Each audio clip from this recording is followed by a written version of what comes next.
And like Donovan's case, it is being investigated by Internal Affairs. Thelma Gutierrez, CNN, Los Angeles. We move on to Georgia now, and a jury has found a former sheriff guilty of murdering the lawman who was just days away from replacing him in office. Prosecutors say it was a sordid tale of corruption, abuse, and cold-hearted vengeance. More now from our David Mattingly. In the fall of 2000, Derwin Brown won the race for sheriff in Atlanta's neighboring DeKalb County. Promising to win corruption, supporters viewed him as a breath of fresh air in the management of the county's law enforcement and jail. But just 3 days before he was to take office, Brown was gunned down in his driveway.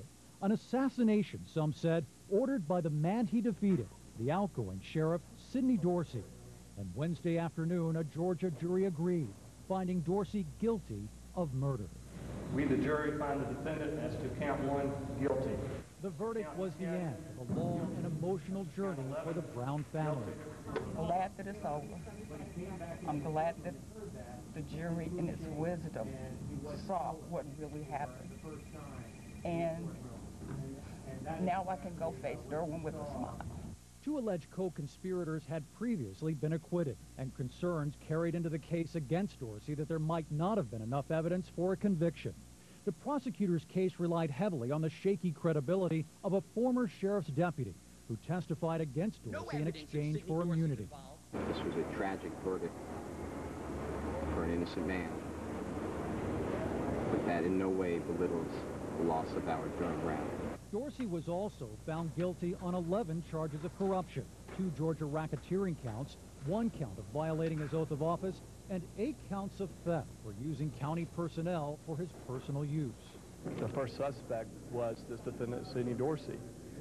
A corruption investigation had already begun by my office and by Derwin Brown. The jury deliberated less than 3 full days. As late as noon on Wednesday, the jury had remained deadlocked on the charge of murder and asked the judge if they should continue.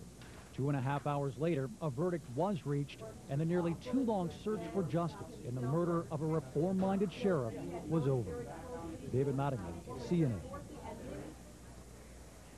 And we asked Sidney Dorsey's attorneys to come on with us this morning. They did not accept our invitation, but that invitation was accepted by the district attorney for DeKalb County. That is J.Tom Morgan, joining us this morning from Albany, Georgia, where the case took place. Mr. Morgan, good morning. Good morning. Your reaction to getting this verdict? It was a long time coming. Justice has been served. This case began with a corruption investigation that ultimately ended up in a murder, and we are very grateful that this jury saw the evidence and rendered a verdict that spoke the truth.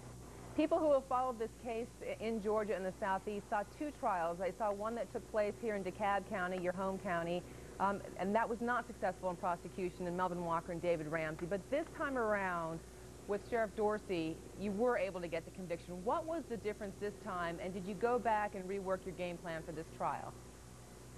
No, nothing was reworked. The difference was that the motivation was clearly understood in this trial. This was about a man who was so consumed with power that he would do anything to keep that power, and this jury understood that motivation. In the last case, it was hard to understand why 2 people would murder the sheriff.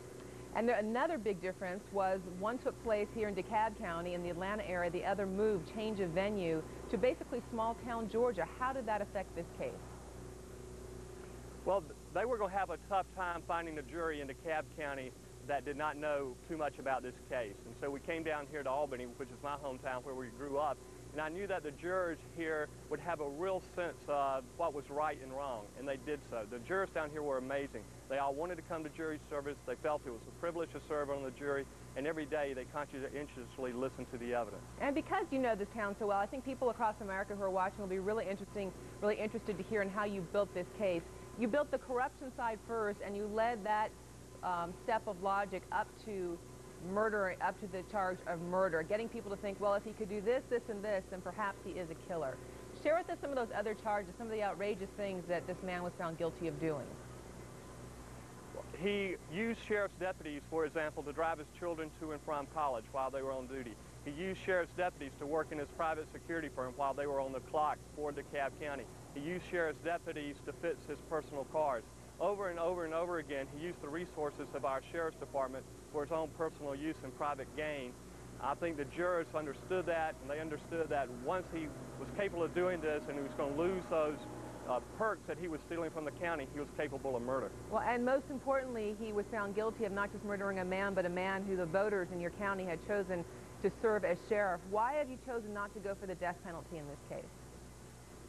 This is a type of case when you're building it on circumstantial evidence and corroboration from co-conspirators. We knew that the death penalty would be very, very hard to get, and that's why we did not seek the death penalty. And yet you planned for Sidney Dorsey to spend a long time in jail or prison, I imagine. We believe this man will die in the Georgia prison system. He's 63 years old. He's looking at life sentence plus 20 years, and he'll have to serve every day of it. J.Tom Morgan, District Attorney for DeKalb County, thank you for joining us today, the day after the verdict. And once again, we do want to say that we did invite Sidney Dorsey's attorney, Don Samuel, to come on with us, and he did not accept that invitation. We're going to turn now to our attention to the search for Elizabeth Smart. She's the 14-year-old who disappeared